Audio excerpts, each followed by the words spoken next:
Starstruck.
Hello, and welcome to Joyride. I am Jared Brandon Flandy, and I'm Kyle Donnerman. this is the show that is about the journey, not the destination. Welcome back, Kyle. Another season. And this is not just any other season. This is season 10. 10 seasons. 10 seasons of this show. So if you've been listening to this, you've held in a very long time, potentially. And if you've not been listening to it a long time, welcome to the show. Yeah, we're happy to have you. So we started a little history since this is season 10. You know this, but I'm just sharing this with the listeners. Yep. This actually started out as a college project when I was at Linfield University. And originally was just about cars. They were short, like little 10-minute episodes. Mm-hmm. And my professor actually was impressed by it and said, you should keep doing these, which...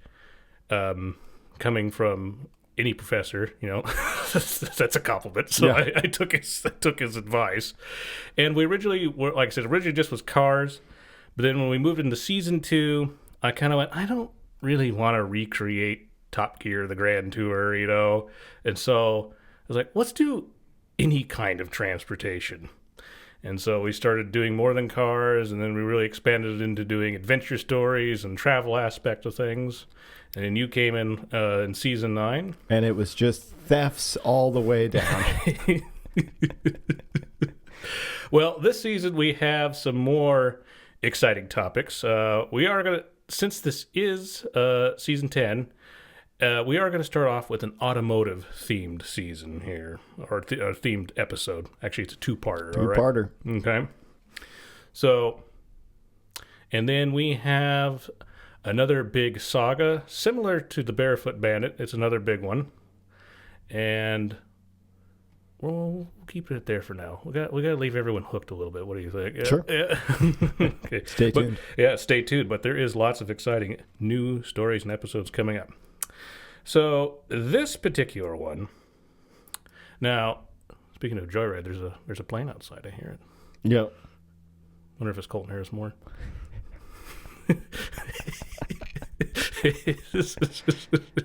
He's back at it. It's the spirit. We look outside. There's no plane. A bad 80s movie. So this is about a particular car and the guy that created this car. And I've known this story for quite some time, but I just now got around to doing it. So I think it's a good start for this season here, all right? And this is entitled The Canadian Connection, Malcolm Bricklin, and the Bricklin SV-1. Bricklin, L-I-N? B-R-I-C-K-L-I-N. Okay. Now you say that. I'm not sure. Let me double check that. Only the finest of the research department here. Yes, that is correct. Okay. Oh, and while we're at it, too, if you notice, we have a new theme song. And I'd like to thank the legendary Phil Guzzo for composing that for us. Yep. Well, another thing to commemorate this here as of season 10. 10 seasons. Mm-hmm. So anyway, the Canadian Connection, Malcolm Bricklin and the Bricklin SV-1. There are many cars we need. Sedans, minivans, station wagons, and trucks, just to name a handful. But let's be honest. There's a type of automobile we all want, and that is a sports car. For the major automakers, these flashy two-door works of art have largely become halo products to better market the main brand in order to better market the humdrum vehicles we need instead of what we want. Mm-hmm.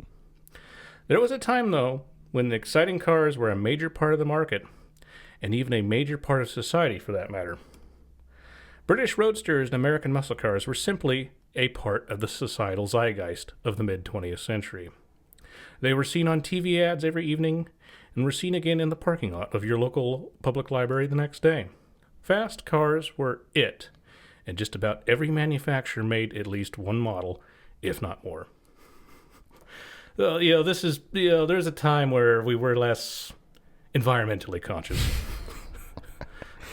Speed go vroom vroom. Environment go, oh no. Mm-hmm. And so that was why sports cars were such a big deal.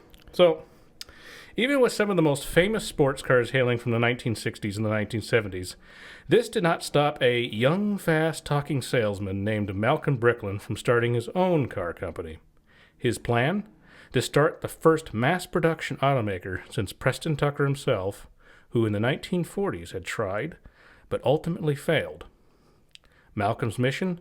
To build the greatest and safest sports car the world had ever seen. That is not where our story starts, however. Did you ever see Tucker the Man in His Dream yet?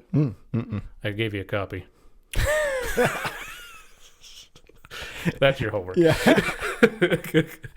If not, we did cover that story in season 2. So So, Malcolm Bricklin was born on March 9th, 1939, to parents Albert and Gertrude in Philadelphia, Pennsylvania. Mm-hmm.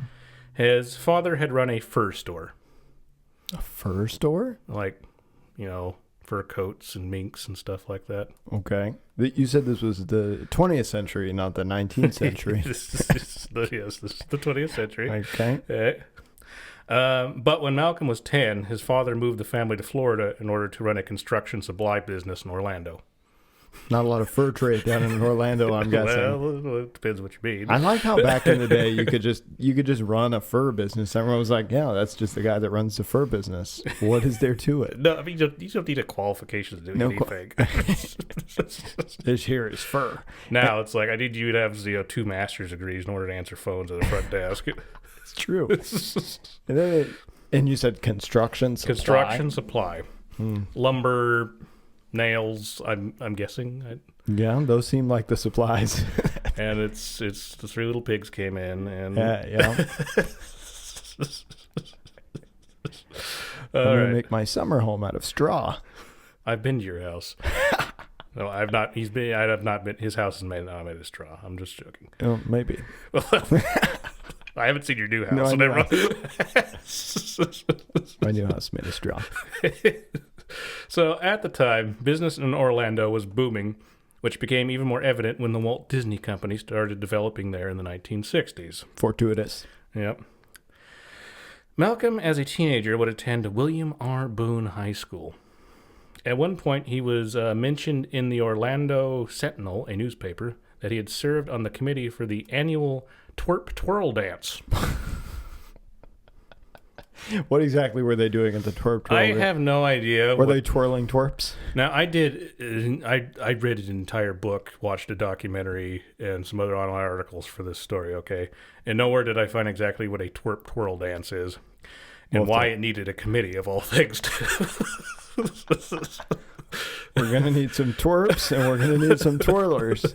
But our hero was on the committee for the annual, I'd like to point out, twerp twirl dance. There's so much demand, you need to do it every year? I feel like once every 5 would be sufficient. He would later be accepted at the University of Florida in Gainesville. According to Malcolm himself, he majored in, quote, space and time. But this did not stop him from becoming a member of the Pi Lambda Phi fraternity. Okay. Yeah. I got invited to every frat when I was in college. Mm-hmm. I didn't join. I literally just didn't have time. Fair enough. I remember going into one of them. I was just filling out the application. They wanted to know what my GPA was. This was like the frat jock too, okay? Or the jock frat. Okay. Is that important to be? So I was filling, and I went, I don't know. So I went on my phone on one of my apps, and I had a 4.0 that semester, so I wrote 4.0. And then they denied you, obviously. Well, they looked at it and they went, "You Smart. have a 4.0?" Like, yeah. I can't count that high. It's kind of what I felt like. So he also managed to find time to be a sales manager for the Florida Alligators and the Freshman F book. F as in the letter. Okay. Two things. You said the Florida Alligators. Yeah, you're a sports guy. No. I am, but the Florida Alligators is not a thing. What is the Florida Alligators? Well, leave in the comments if you're a fan of the Florida Alligators and explain what the Florida Alligators is for us. What is the Florida Alligators? Somebody must have changed names at some point. What did the Florida Alligators play? Like when you said it, I thought, okay, this is some sort of like, are we just representing all alligators? It's a coalition? It's a coalition of alligators. Okay. You have to walk, you have to have a long nose. I don't know if he does or not. Okay. He could be kind of green. It's like the Turtle Club. Now you get it. Am I alligator enough for your alligator club? It's a trade group. It's a very dated reference. Yeah. It's very dated. I'm 34 if everyone's curious, okay? I'm at that weird age where old people think I'm young, but young people think I'm old. You're unk to the youngins. But I'm still don't know shit to No. older people. Everybody's... So, let's see here. So, despite the perks of being a frat boy and a sales manager, after 2 years, Malcolm decided to drop out of college when he was 19. Since he was no longer attending frat parties, Malcolm now had the time to start his first business venture, Malcolm Bricklin Incorporated. It was a building supply store. Ooh, the family business. And he teamed up with his father's business partner, Jack Cranis Jr. So, in the 1960s, and with Malcolm only in his early 20s, he decided to take the next step in his entrepreneurial career. Staying in the family business of hardware, and wanting to take advantage of the baby boom generation's ability to affordably purchase a house in their 20s. Yeah, this is also a history podcast. Yeah. Welcome to the historical aspect of this show. Malcolm founded a hardware retailer that he dubbed Handyman. Wow. Let's not get too original here. This was back in the 20th century where you could buy a house and make a hardware supply store named Handyman, and that was all you had to do. It gets better. The unique aspects of his Handyman stores was they were open late and 7 days a week. Wow. Because who doesn't need a plunger at 2 a.m? Actually, some people probably do need a plunger at 2 a.m. Now there's Walmarts on every corner, so... So he we're kind of making fun of him, but he kind of pioneered this concept, you know. So, that's good. Late night and open 7 days a week. If you had something called Handyman now, it'd be something completely different. So good to know.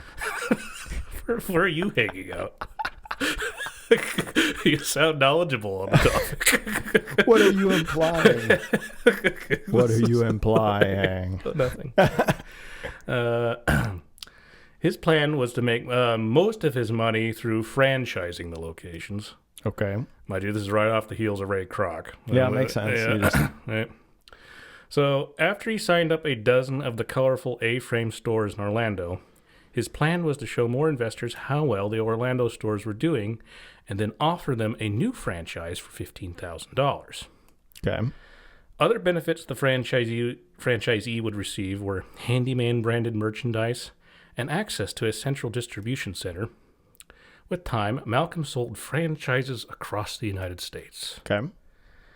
Their first major investor was a gentleman from Brunswick, Georgia, who mortgaged his paint and varnish company to invest $300,000 into Handyman stores. Despite initial success, the business ended up being a failure in the long run. The stores did not do as well as expected since the late hours and open everyday concept proved not to be that novel to consumers. Yeah, there's only so many times you need a plunger at 2 a.m. Like, once you've already got one at 2 a.m., it's great, but then... the novelty wears off. The novelty wears off. You're not, like, you've already done it. And you're like, the novelty's gone. When 1965 rolled around, franchisees in California, Florida, and New York sued Malcolm for over $2 million. Uh-oh. Which in that age was like $10 billion. $10 billion, yeah. The courts ruled against him, but Malcolm had already departed from the company before it declared bankruptcy and before the verdict could be enforced. These are the great days. You could just come up with a business. It didn't work. It didn't matter. And you just left before you got sued. It's great. I hear stories of what my parents told, and I'm a little envious of just the amount of freedom they had as children. It's basically just don't blow yourself up with the dynamite, but have fun. Okay, so, the guy comes up with selling plungers at midnight. Once again, midnight plungers. That's your new band. Now, Jared, I've got a great idea. Sharks, what I've got for you today is midnight plungers. Sounds like a bad country band. Anyway, you're trying to make a serious point here, sir. Took my plunger. Yeah. So, you're kind of a failed businessman a little bit. Not maybe totally a failure, but like kind of. I mean, if your company declares bankruptcy, you can kind of, yeah. So what I usually say in this show, buckle up. Okay. I'm sitting on a wooden chair that doesn't have a buckle, so I'll try.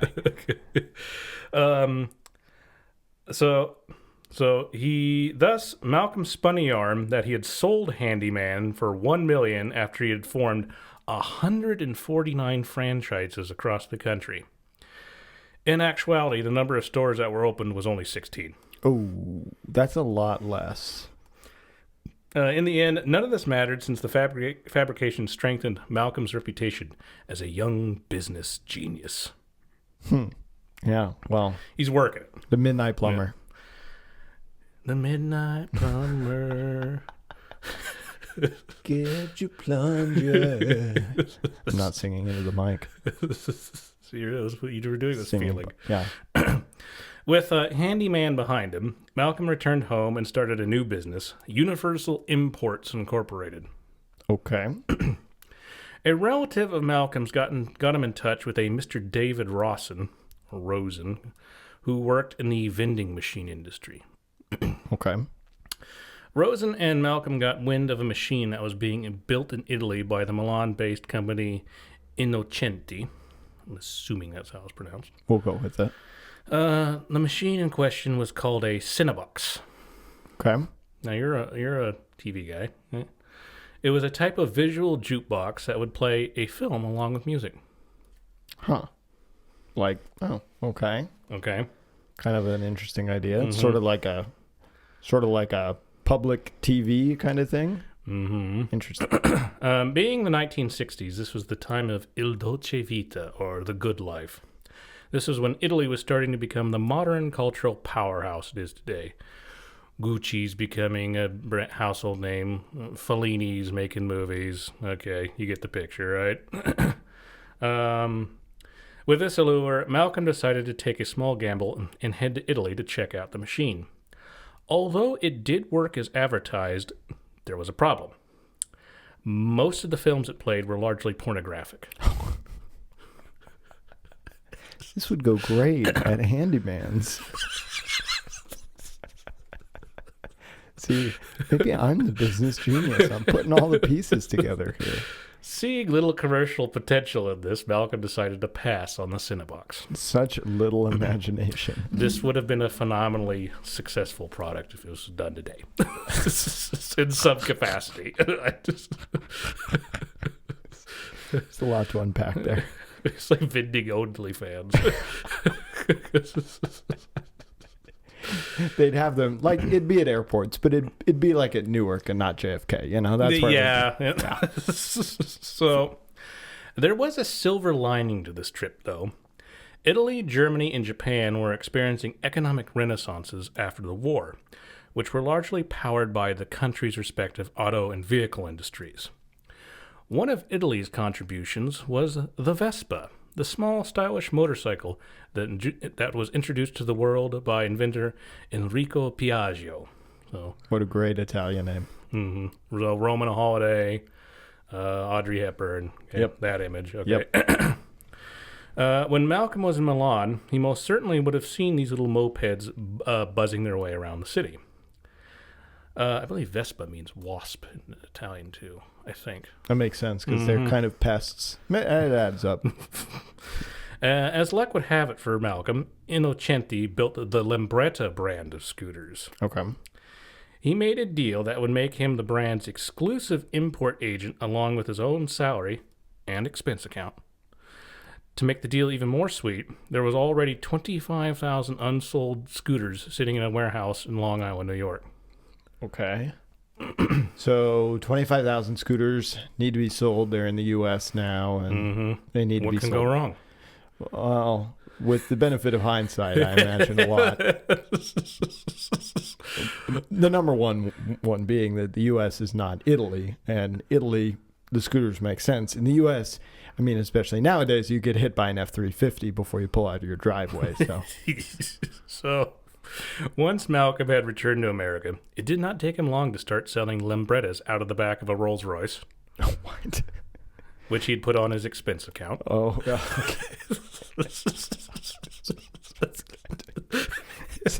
That was their first mistake, obviously. Looking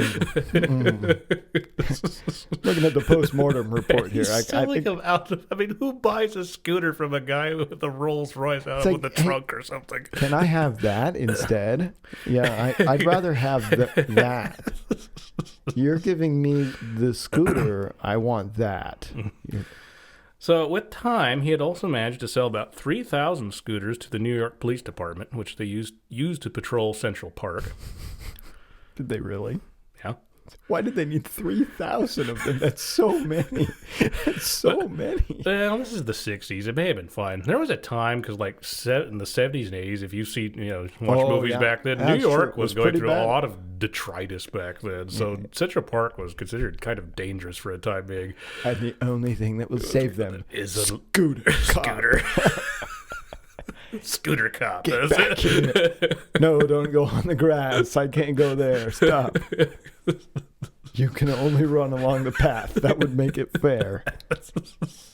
Why do cops always end up with weird modes of transportation? Like, they're cheap. That's my guess. The departments are always trying to look like they're saving money. Paul Blart Mall Cop is just, that was like everybody's introduction to the Segway. Well, this is like early Segway. This is early Segway. Yep. Riding on the success of the Lambrettas, Malcolm came to the conclusion he might be able to find another manufacturer that would sell them to him cheaper. Thus, he could make a healthier profit. Yes, because profit is the issue when you're driving around in the Rolls Royce. That you're just not making enough profit. With this foresight, this took him to the land of the rising sun, Japan. So, Malcolm enjoyed his time in Japan. Okay. Now, in the book that a lot of this comes from, which is Dream Car by Dimitri Anastakis, there's a photo of Malcolm with two geisha girls on either side of him, which I'm assuming he put on the expense account. Yeah, I would imagine so. So the expense account is a disaster. And this is a trip to go find another manufacturer, so yeah, it's double bad. So Malcolm enjoyed his time in Japan, but his main interest was Fuji Heavy Industries, which built the Rabbit scooter. Okay. Malcolm thought he could introduce it to the American market for a lesser cost than the Italian-built Lambretta. While he was shucking and jiving his way in Tokyo to make a deal for the scooters in 1967, he discovered Fuji Heavy Industries also built something else, a little car known as the Subaru 360, which proudly featured a two-stroke, two-cylinder, 360cc transversely mounted engine in the rear. So, it's a scooter engine, in a car. Whenever you're on CCs, yeah. Not ideal. When Malcolm saw the tiny Subaru, dollar signs popped out of his eyes like an old cartoon character. Bet he laughed like that too. Yeah. Money, money, money. Was that your Obama impression again? No. That was my ABBA impression. Let's write Obama. We need to make that crossover happen. Obama. Okay. Let's take a 3-second pause. I'm gonna grab my drink. Okay, yeah. Obama. Money, money, money. He's getting his drink, everyone. Wow. Warm up here.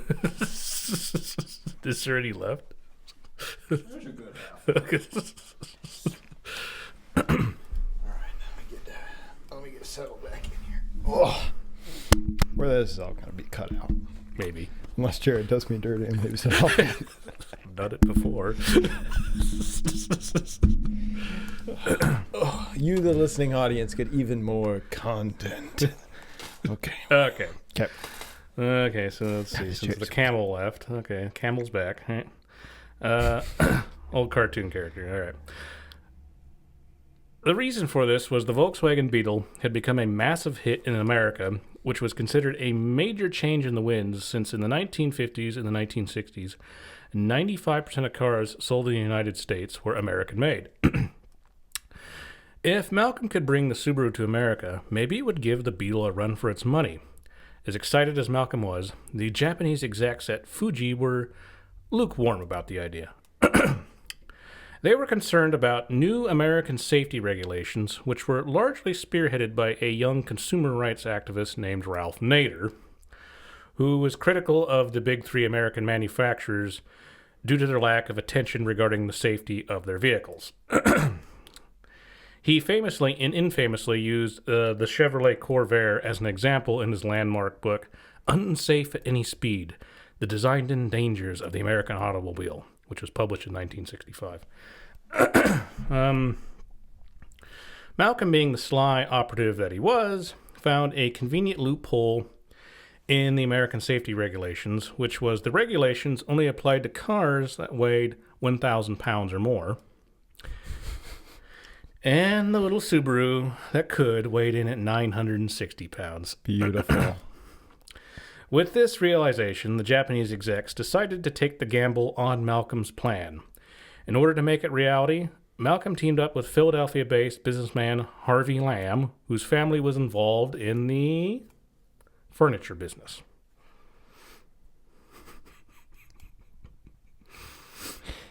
It seems like a jump of industry.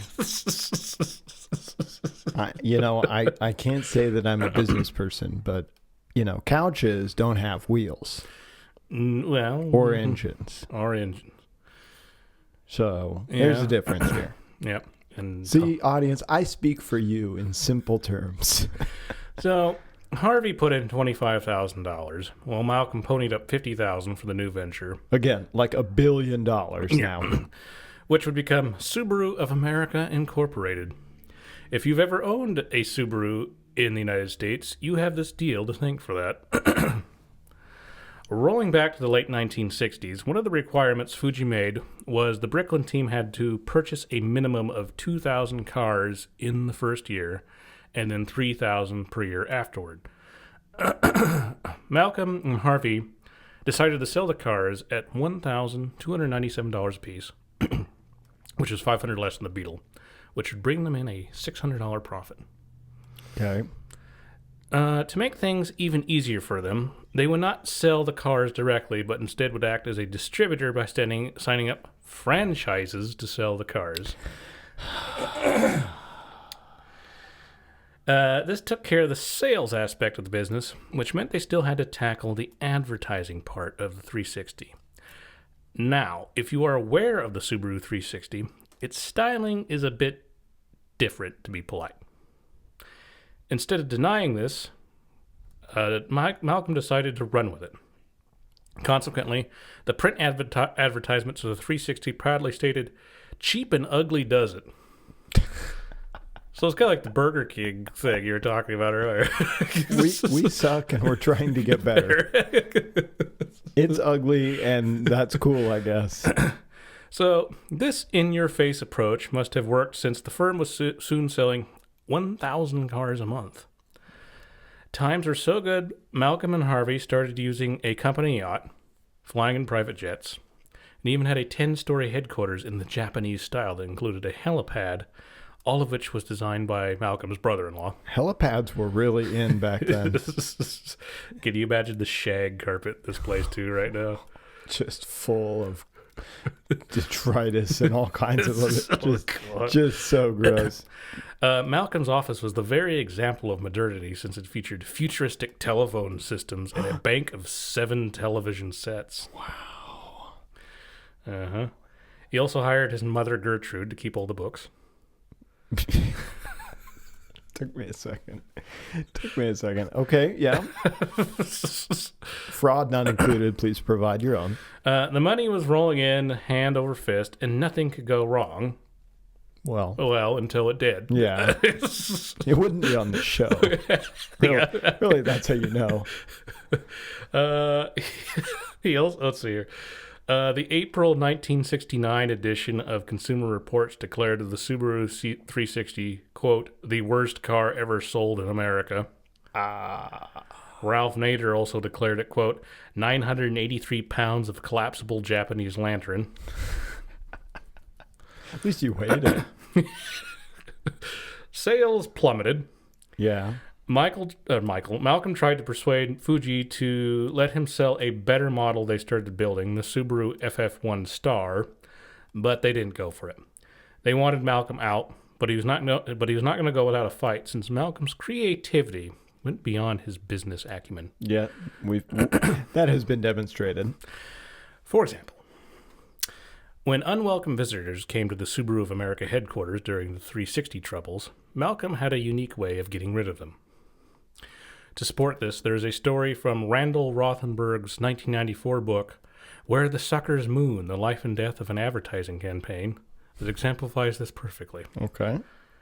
Quote, confronted by a disagreeable guest, Mal would excuse himself, pick up his phone and call Harvey. They'd start arguing, and at a prearranged signal, Malcolm would slam down the phone, rush in, and continue to argue in person. Malcolm then would pull a gun from his drawer and shoot his partner.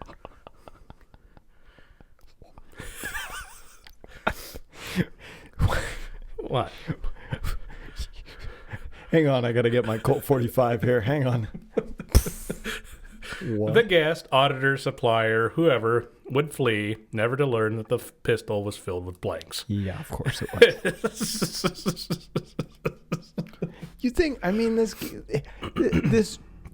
Charlie Chaplin-esque routine works, you would think, only once. Well, because surely after it happens a second time, somehow, disagreeable person number 1 and 2 would speak at some point and be like, yeah, I was at this place and this guy shot the other guy. And then they'd go, wait, I was there and that guy shot that same guy.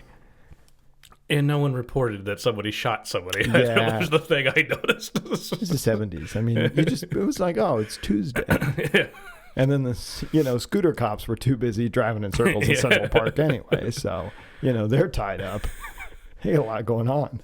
They're trying to maintenance these shit scooters. So, despite this slightly over-the-top method, Malcolm was finally ousted from Subaru of America in 1972. As part of his buyout, Malcolm was able to keep 300 Subarus and rights to Fast Track. This was a business idea where Malcolm would take the Subarus and have them converted to go-karts, which could then be driven around a series of different franchised racetracks. And then you get the cops and you get the scooters and they race and then it's Mario Kart basically. So you spoiled it for everyone. This is the origin story of Mario Kart. No. Some Japanese businessman is like, oh my God. So As interesting as this was, Malcolm had an even bigger dream, which was to build his very own sports car.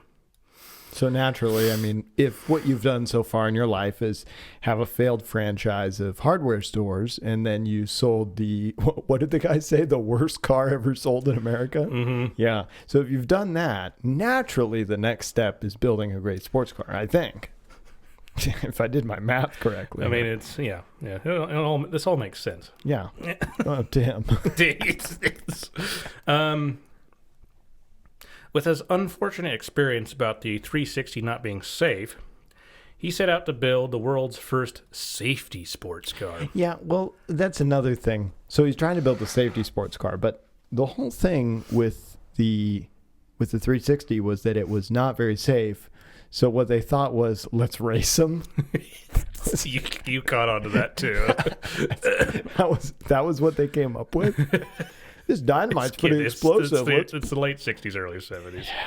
Yeah, I mean, lawn darts were a child's toy. A lot of lawn darts, a little bit of lead paint, a little bit of asbestos in there. Just with safety in mind, it would feature a spring-absorbing bumper. And strange for this time, it would not have an ashtray, since Malcolm thought smoking and driving was dangerous. Of all the places to draw the line for this guy, it's just like, you know what? Smoking and driving. I mean, this is the midnight plunger guy. That's exactly. I wanted to talk in a British accent, but he's not British. That's the next story. You'll have plenty of opportunities in that one, trust me. Oh, good. A guy born in Philadelphia that moves to Florida and then goes to Japan and Italy on business. I don't even know what this guy would sound like. I don't even want to know. I've watched videos. He talks really, really fast. Well, yeah.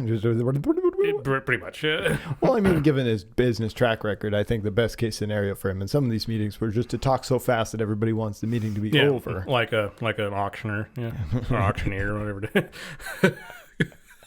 is. Aye. So, first he had to get Fast Track off the ground, though. He brought in Bruce Myers, creator of the Dune Buggy, to modify the cars with extra strong frames, which were essentially roll cages. So he did make them a little safer. There you go. Hey, we're thinking of safety for the first time in this story. The other modification was fitting the cars with plastic bodies, and this is where Malcolm got a jolt of inspiration for the sports car he was planning. Okay. Make the car's body panels from acrylics. Oh. Which at this time was largely used for bathroom fixtures.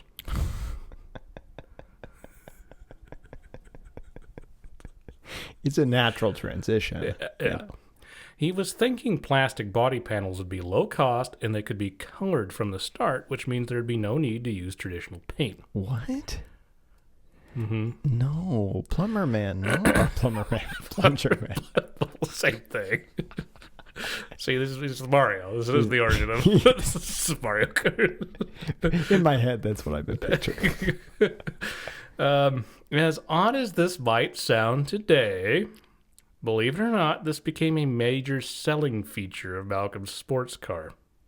What? By the 1970s, a considerable amount of progress had been made to make plastics better than they had before. In other words, plastic was the material of the future, which would make the car seem exotic and futuristic. Yeah, where have I heard of cars marketing themselves as being futuristic and then falling into the ground? Well, there was Bakelite once upon a time, and even up in the 60s, a lot of things still were not made out of plastic. It just was not very good. It was by the late 60s it started getting better. That's like there's that line that nobody laughs at today in The Graduate in the beginning where Dustin Hoffman graduates from college and his one of the family friends goes, "Your future is in plastics," or whatever it is, which was actually not a joke back then. Yeah. It's funny how things turned into jokes. Meanwhile, Fast Track didn't go as planned, since Malcolm's investors ended up suing him for, quote, misappropriation of funds. Wow. I, for one, am shocked. As usual, this did not deter Malcolm. It never has. No, it never has, and instead it gave him the time and opportunity to start his sports car venture. If you are a character in the Joyride verse, you are not deterred by much of anything. And that's going to be a very big aspect of the next story, too. There's a little preview for you. This podcast should be just called Men Not Deterred at Things They Should Be Deterred By. That's exactly what it says. So, even with, let's see here. Yeah, even with Fast Track being a failure, Subaru of America would become a giant success, so this gave Malcolm a bit of cachet in the automotive industry. With some of his Subaru money, Malcolm started work on building a prototype. Taking inspiration from the safety modifications made to the Fast Track Subarus, he started finding designers that could execute his vision. Along with some contributions from Marshall Hobart and Dick, so these are a couple of guys who contributed to it, which was Marshall Hobart and Dick Dean. The prototype itself was named the Gray Ghost. It was largely built with off-the-shelf components that were sourced from a handful of manufacturers. So it's a giant kit. It's a kit car. This guy. It's huge Legos. Okay. Yeah. The engine came from Chrysler. With a plastic body. Yeah. Yeah. The rear suspension from Datsun. Oh, okay. Famously awful. Okay. Other parts came from Opel, Toyota, and Chevrolet. Mm-hmm. So it's a Frankenstein. Yep. To help market the prototype, Malcolm had a promotional film made in order to make investing in the car more appetizing. The prototype was then shipped to Philadelphia for a meeting with the First Pennsylvania Bank. According to designer Dick Dean, his instructions were to show this and that aspect of the car off to the bank, okay? And then he would drive it away as far as he could without it falling apart. Yeah, that was what I was going to say. Is that what duct tape are they holding this thing together with? So it's like, just show the facade of the house. Don't show behind it. It's like he drives it away and the wheel falls off, and then it just kind of, you ever seen that cartoon? Yeah. He's just there sitting on the, yeah. So even with a rushed prototype, Malcolm was able to raise nearly $1 million. Again, like a cajillion dollars today. Despite the success, when Malcolm brought the car to Detroit, engineers who examined the car literally started laughing. Yeah, I imagine so. Easy to convince the bankers, hard to convince the engineers. I don't sense a lot of confidence you're putting into our hero here. Yeah, see, I have this thing called a brain. I want to try it. That's my product. Sharks, what I'm pitching today is common sense. So, to help solve the problems, Malcolm brought in Herb Grass to polish the Gray Ghost. Well, I think the interesting thing is that I don't want to be too negative. It seems like the guy really has a passion and, a vision and such, but, it kind of feels like everything that he does is exactly like that showing. It's like, oh, please don't look behind the curtain. It's a little Wizard of Ozzy. Yeah, it's like, a little grifty. Yeah. Yes. Quite grifty, in fact. That should have been the name of his company. This is the Grifty Ghost. So he brings in Herb Grass to polish the prototype. Herb Grass. Herb Grass. And so I read this to my family as the test audience, and my brother went, so his name is Grass. This was a stoner comedy, and we were producers. I'd be like, all right, Herb Grass. I mean, come on. Let's try a little harder. So Herb was beyond excited to work on the car, but there was a catch. He had to go from clay to a functioning car in 90 days, whereas Detroit would usually spend 3 years to perform the same task. Yeah. See, clay does not drive. I don't know if you know this. So the reason for this? There was only so much money. Yeah, I imagine so. Okay. I imagine that would be a problem. Yes. Somehow Herb had pulled it off. By 1972, he had figured out what the car would look like. It was a sleek, muscular car that would be offered in a selection of bright 1970s colors. Probably its most distinctive characteristic was its gull-wing doors that lifted straight upward. Oh, yeah. You don't like those? The thing's made of plastic. There are doors that go up, but they're made of plastic. I imagine that it went away. It's like a little Tykes car. Yeah, exactly. Do I put my feet out the bottom and go deep, deep, deep, deep, deep to get around? So, with a tangible car, Malcolm did what he knew best, hustle and promote. It was made of plastic. The thing had to weigh like 2,000 pounds at the most. Uh-huh. Oh, yeah. So, even before the car reached production, he had already started signing new dealers. For a deposit of $8,800, the dealers were able to secure their own deposits for the sale of cars along with rights to signage, tools, and parts for their franchise dealerships. There's that word again. See, I want the guy, I want to like the guy. And then it's just, how can we get this to a franchise? Yeah, how do I make money off this? Franchise it. Yeah. It's the oldest trick in the book. It works every time to this day. It's the oldest trick in the book, and this guy is just, it's every page of the book in this guy's book. So, with safety being integral to the car's design, it was officially dubbed the SV-1, or Safety Vehicle 1. Okay? You want to hold? Yeah, this is just, it fits with the show. There you go, true. Yeah, so on that note, loud motorcycles and cars, if you don't follow the Joyride newsletter, please go send your email to the description box. You can read my rant I had about people who make their cars too loud.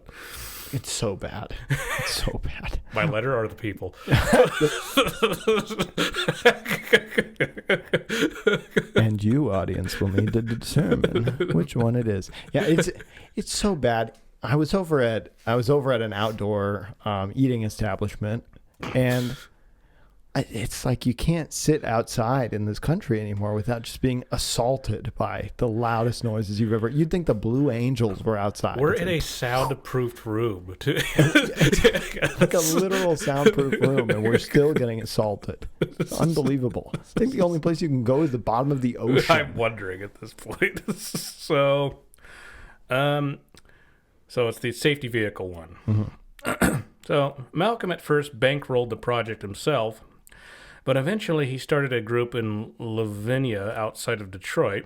Somebody in Detroit's like, it's Lavinia. I don't know. I'm sorry. Okay. Yeah. People from Michigan don't deserve respect. Oh, okay. Now our listenership in Michigan just plummeted.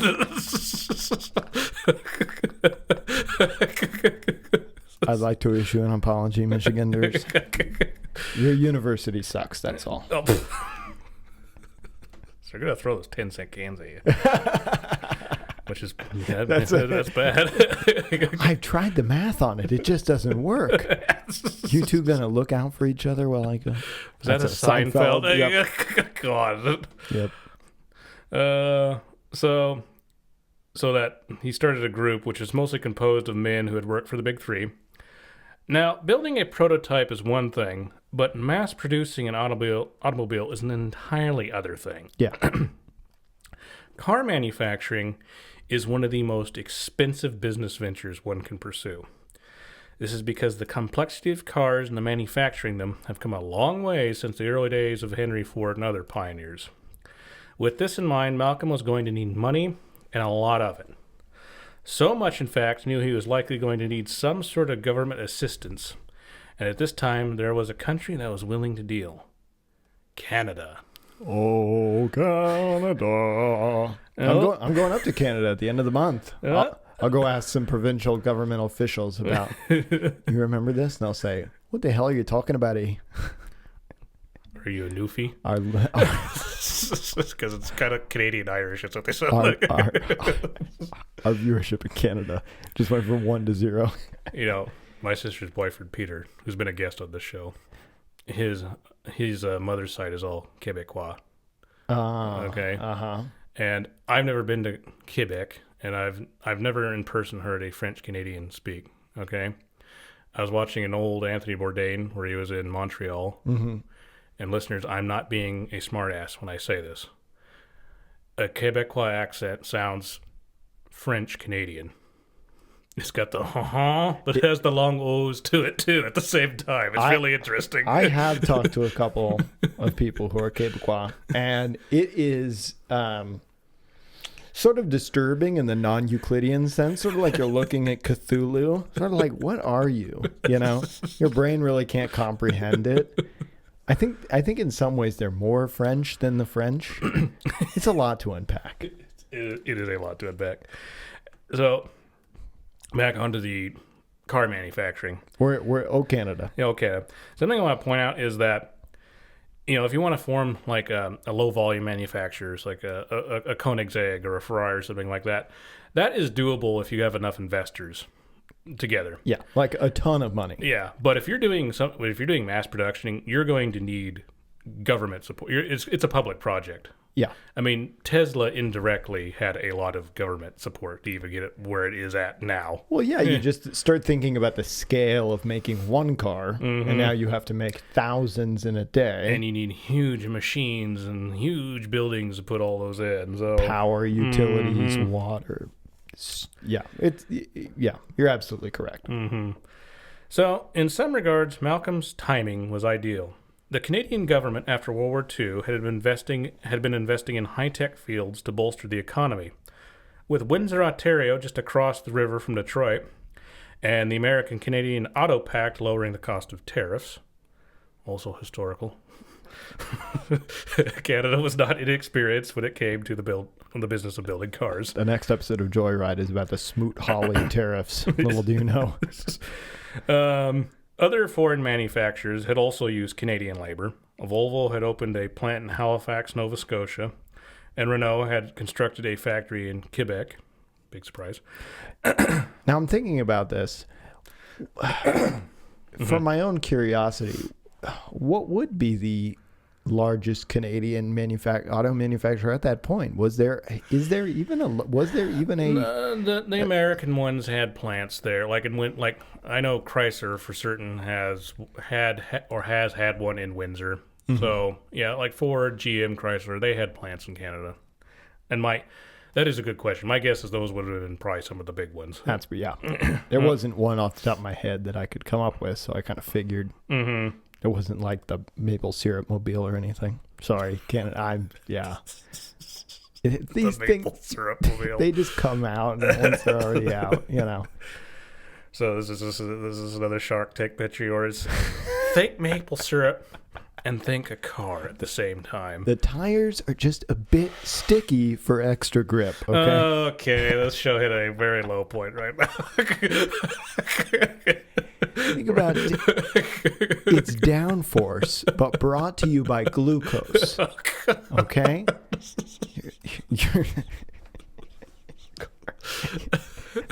Sounds like a Batman tool.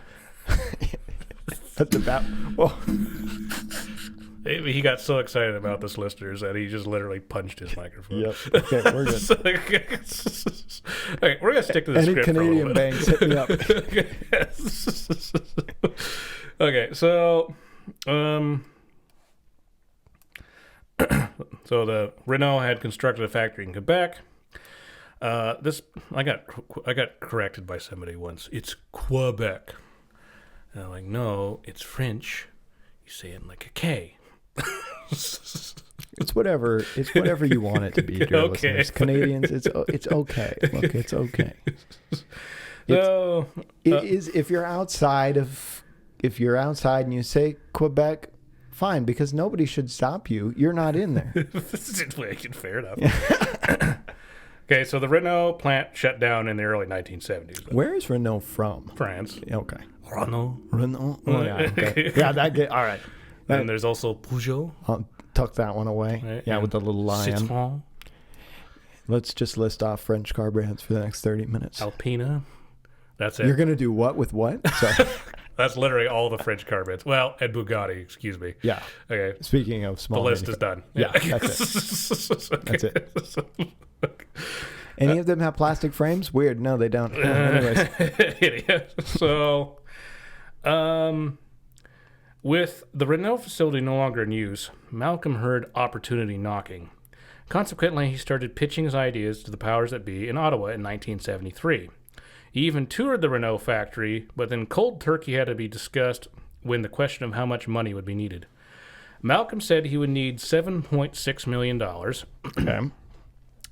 As alluring as the prospect was, the Quebecois government decided to pass on the deal. Smartly. Spoiler alert. Since Malcolm's company had been incorporated and had just been incorporated, had no experience in manufacturing, unlike the other companies that had set up shop in Canada, the Quebecois had come to the conclusion the plan was just too risky. Those smart Canadians. I like how this guy went to Canada one time and they immediately figured him out.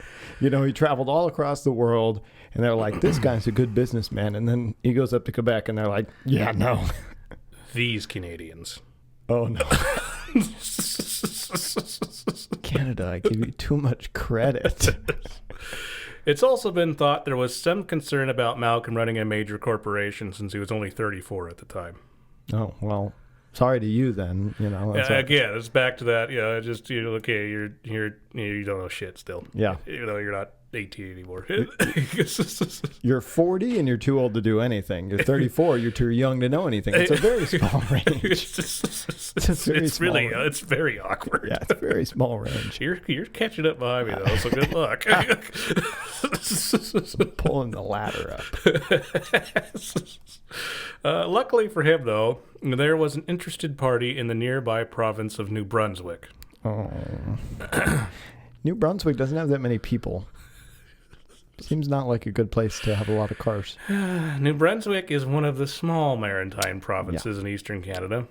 In 1971, it had a population of 634,000 people. Ugh, that's not a lot. That had about 20,000 people living in the capital of Fredericton and about 100,000 people living in St. John's, making it the largest city. Oh, 100,000? Mm-hmm. It gets worse. Oh, okay. In terms of trying to build something here. Good to know. About 2/3 were English-speaking Protestants, and the other third were French-speaking Catholics. Okay, we're not getting into the troubles here again, are we? There was also about 3,000 First Nations individuals living in the province. Okay. The province's economy had mostly been dominated by extraction industries such as fishing and forestry. Mm-hmm. In other words, it was not exactly the kind of place that first came to mind if you wanted to build a futuristic car. It would probably be the last place, in fact. Luckily for Malcolm, the province wanted to change this image. Okay. There are two different versions about how Malcolm got involved with the New Brunswick government. Someone named Leon Stern knew a Bricklin associate who also knew someone else at the Multiplex Corporation. That just sounds made up. A body that was set up by the Canadian government to hunt for possible economic opportunities for the province. So it kind of was made up. Fair enough. Teed that one up for me. Malcolm himself has claimed that Richard Hatfield, the province's premier, was like the governor, directly contacted him and said, quote, "Come to New Brunswick," of which Malcolm replied with, "What? Are you crazy?" And this is the Midnight Plunger Man, so why he's being judgmental. He's being a little being very judgmental for a man with very few options. So, however it happened, Malcolm made his way to the Great White North. He pitched a multiplex, his version of eventually producing 12,000 cars per year. This was then passed between a series of different bureaucrats and bureaucratic bodies. The bigwigs in Ottawa were a bit skittish about the idea, but the prospect of a major Canadian-owned operation was overly tempting. Striking while the iron was hot, Malcolm was granted an audience with the Premier of New Brunswick, Richard Hatfield, one of the most powerful men in all of Canada. Dun, dun, dun. And that is the end of part 1. That was a good part. Now, I feel bad hating this guy so much, but I need a little something to make him a little less of a grifter. But maybe that's... This is part 1. Yeah. Ladies and gentlemen, I don't think it's going to get better. All right. Okay, how you feel? Is that a good first start to season 10? I think it's a great start. Okay. Everyone, please, while you're While you're at it, podcasts rely upon a lot of word of mouth marketing. So please tell your friends, tell everybody, listen to us. We need your help. We love you too. Tell the Premier of New Brunswick. Tell the Premier of New Brunswick. If you are the Premier of New Brunswick, put it in one of your campaign speeches. Listen to Joyride, okay? And also, I've got a great idea for a plastic car, and I'd love to pitch you on. We also have lots of new social media materials. We have the TikToks and the Instagrams. There's more than one. Multiple. Yeah, we're on all the social media platforms. So look us up on Joyride Adventures. Please follow us. Please subscribe. We're on Patreon. Buy us some coffee or buy us a beer. We need it. It's It helps our creativity. Yeah. All right, everyone. So with that, Kyle, I think we're going to wrap up, and I'll catch you back with part 2. Part 2 coming soon. Thank you. All right. Signing out. See ya.